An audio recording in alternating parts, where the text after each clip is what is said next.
Man, you were also you were able to get Morgan Freeman to narrate your project for Savage Mode 2. Yeah. What was the process of that? How did that come about? Man, I down there want to say that was the easiest thing about the album.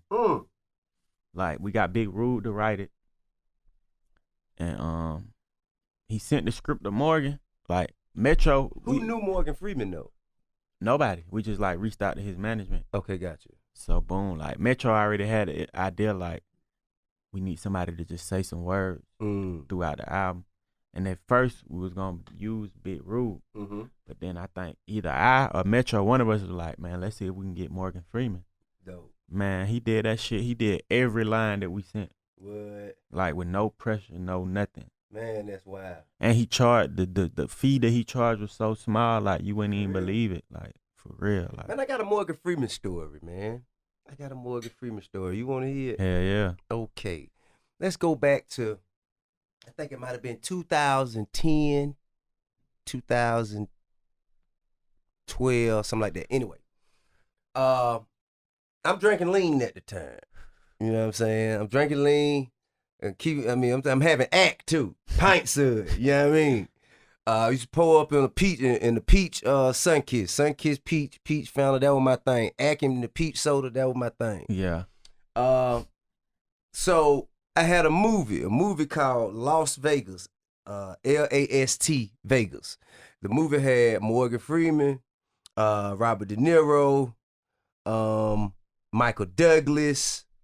It was just a big Kevin Kline, I believe. It was a bunch of OGs in the world of acting and film. Yeah. I'd already got the role. I didn't have to audition for it or nothing. They wanted me. I said, I bet. So now I'm locked in. Contract signed, everything. My manager hit me and said, hey man, they're doing a table read where everybody's going to be there. The entire cast is going to be there. And I was in LA and I was like, man, I don't know if I'm gonna be able to make it, right? And they were shooting it in Vegas? They were shooting it in Vegas, but this was maybe like a week before they started shooting. They were doing a table read one time for all the cast members to kind of where everybody sit down and read their lines. Yeah, all right, cool. So I said, I don't know if I'm gonna make it. He said, well, you don't want to be the only one that ain't there, and you got all of these prestigious actors, and you don't want to look, you know what I'm saying, like you disrespecting the crowd. It's all right, man. I think about it. I got a lot of shit to do. The only way I can make it is if I drive down from LA. So I got me a bus, and I think I was with Wayne recording a record. We was doing something in the studio all times of the night. The table read was at, I think, like 9:30, 10 in the morning. So I was in the studio with Wayne probably until maybe 2 or 3, got on the bus, took the 4-hour drive down there, drinking the whole way, sipping the whole way. So by the time I got there, it was earlier. It was too early for the table read. It was like 7:30. It was like 7:30, and I had like 2 hours, so I would walk around the hotel room and all that. Walk around the hotel and just killing time. Come time to sit down for the table read. Man, that drink got on my ass so bad, man. I'm dozing off at the table. Falling asleep. Why everybody right there? Matter of fact, you remember Turtle from Entourage? His name Jared Ferrara. It's a show from HBO called Entourage. Yeah, I remember the show Entourage. It was a very popular character named Turtle. His real name is Jared Ferrara. I think he was also he played a lawyer in Power too.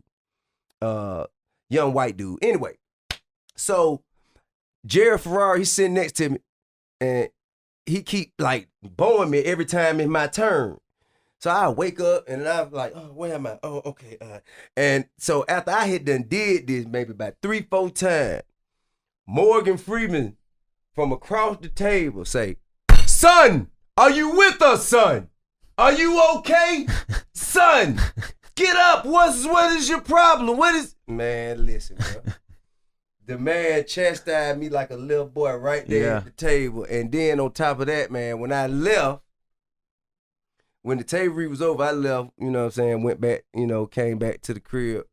And I got a call. He said, my manager said, man, Morgan Freeman said he won't work with you. Morgan Freeman said he got to, you got to, They don't want you. They know that you already signed your contract. They know that they got to pay you your full rate, but he just don't. Morgan Freeman won't work with you. Damn. Y'all never talked after that? Nah, we ain't never talked after that, man. You know what I'm saying? I get it, but my thing was De Niro wasn't tripping. You dig what I'm saying? Michael Douglas wasn't tripping. None of these other, you know what I'm saying, these other actors that's, you know, on the same level as you wasn't tripping. And for you to be the one, to me, but you know, I still respect the craft, and I'm glad I didn't. It's probably because he's a lot older than them though. That's real, but I the movie tanked. It did. Yeah, the movie tanked. I would have definitely got them a better first week at the box office. So you know what I'm saying. I think all's well that ends well. Dodge the bullet. You know what I mean. Yeah. So thank you, Morgan Freeman, for helping me avoid, you know, a bad week at the box office. You know what I mean? But what he did on your shit is exceptionally dope, though.